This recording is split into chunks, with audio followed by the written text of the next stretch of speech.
سکینہ رو رو کے پکارے زندہ میں سکینہ،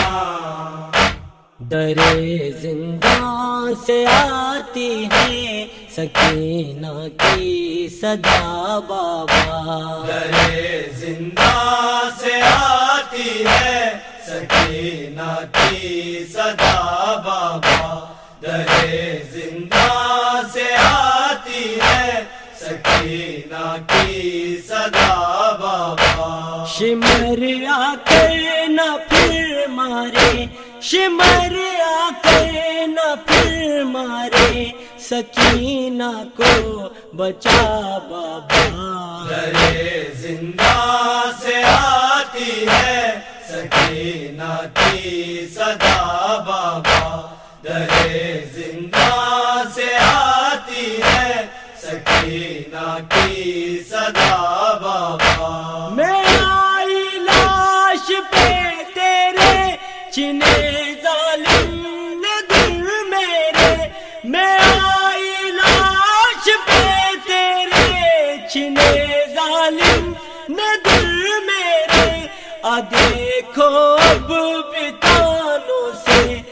دیکھو اب بھی کانوں سے لہو جاری ہوا بابا، درے زندہ سے آتی ہے سکینہ کی صدا بابا، درے زندہ سے آتی ہے سکینہ کی صدا بابا، میرے پاؤں میں چالے ہیں، میرے رخسار نیلے ہیں، میرے پاؤں میں چالے ہیں، میرے رخسار نیلے ہیں، معصومہ کے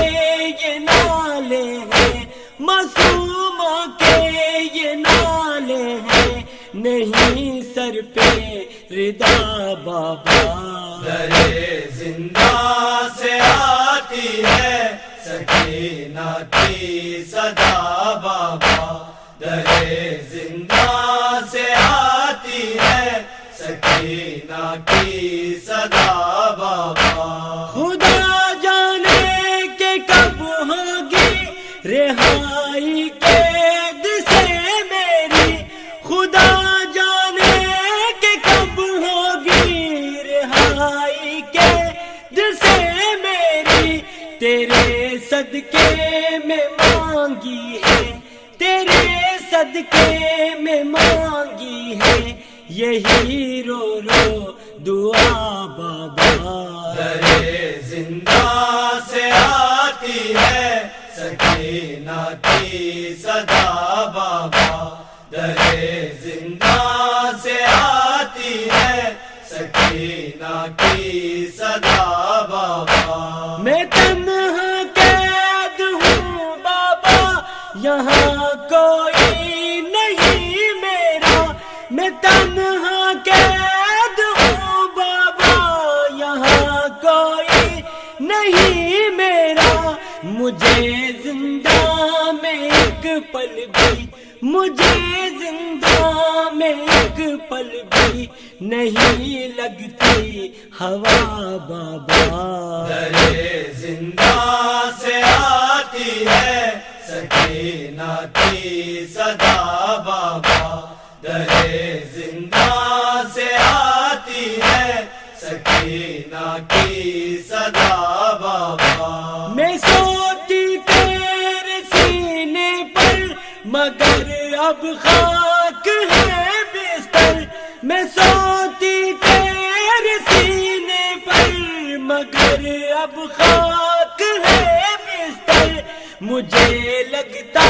ہے آئے گی، مجھے لگتا ہے آئے گی یہاں میری قضا بابا، درے زندہ سے آتی ہے سکینہ کی صدا بابا، درے زندہ سے آتی ہے سکینہ کی صدا بابا، یہ ہے قرآن میں لکھا ستم بچ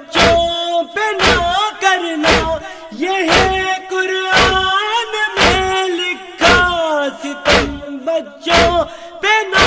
کرنا. حضرت عباس کی شہادت کے بعد جب خیام کی طرف امام حسین خالی مشق اور لہو میں ڈوبا علم لے کے آ رہے تھے، بچے دور سے اپنے چچا عباس کا انتظار کر رہے تھے. جیسے ہی علم کو دیکھا تو بی بی سکینہ نے کہا میرے چچا عباس آ رہے ہیں. بس خالی مشق پہ جیسے ہی نظر پڑتی ہے آپ اپنے بابا سے لپٹ کے فریاد کرتی ہیں کہ اے میرے بابا، شاید ان ظالموں نے میرے چچا کو بھی شہید کر دیا، میں ان کے لیے بد دعا کرتی ہوں. امام حسین اپنی بیٹی کا ماتھا چوم کے ان کو ایک خالی خیمے کی طرف لے کے جاتے ہیں اور کہتے ہیں اے میری بیٹی تجھے پانی چاہیے نا. آپ زمین پہ ہاتھ رکھ کے جیسے ہی ہٹاتے ہیں تو وہاں سے پانی ابلنا شروع کرتا ہے. بی بی سکینہ نے جیسے ہی پانی کو دیکھا تو وہ خوش ہونے لگی. امام حسین نے فرمایا اے میری بیٹی خیام سے باہر کی طرف نگاہ کر. جیسے ہی بی بی سکینہ باہر کی طرف دیکھی تو لاتعداد انسان ہیں جو اپنی زبان باہر نکال کے حسرت سے بی بی سکینہ کو دیکھ رہے ہیں. امام حسین نے فرمایا اے میری بیٹی اگر آج تم نے یہ پانی پیا تو قیامت تک تمہارے نانا کی امت حوض کوثر سے محروم رہے گی، اسلام سے محروم رہے گی. بی بی سکینہ نے کہا اے میرے بابا اگر میرے نانا کی امت کی شفاعت کے لیے میرا پیاسا رہنا ضروری ہے تو میں پیاس برداشت کر لوں گی، ہر ستم برداشت کر لوں گی. بس بی بی سکینہ صبر کرتی رہتی ہے. آپ کی آنکھوں کے سامنے علی اکبر شہید ہوتا ہے، علی اصغر شہید ہوتا ہے، آپ کے بابا حسین شہید ہوتے ہیں، پھر خیام جلنے لگتے ہیں، شمر تماچے مارتا ہے، لیکن کبھی بھی آپ نے اپنے نانا کی امت کے لیے بد دعا نہیں کی. بس 11 محرم کے دن جب بیبیوں کو قید کر کے شام و کوفہ کی طرف لے جایا گیا تو رستے میں بی بی سکینہ کی یہی کوشش تھی کہ آپ کے بھائی سجاد جو زنجیروں میں جکڑے ہوئے ہیں، دھوپ کی وجہ سے ان کی زنجیریں گرم ہو جاتی ہیں. آپ بار بار سپاہیوں سے کہتی کہ مجھے تھوڑا پانی دے دو تاکہ میں اپنے بھائی سجاد کی زنجیروں پہ بہا دوں کہ وہ کچھ دیر کے لیے ٹھنڈی ہو جائیں. بس بی بی سکینہ ننگے پاؤں تمام بیبیوں کے ساتھ رسیوں میں قید ہو کے لوگوں کے پتھر کھا کے شام کی دربار میں پہنچتی ہیں. یزید کی جیسے ہی بی بی سکینہ پہ نظر پڑی تو وہ کہتا ہے یہ چھوٹی بچی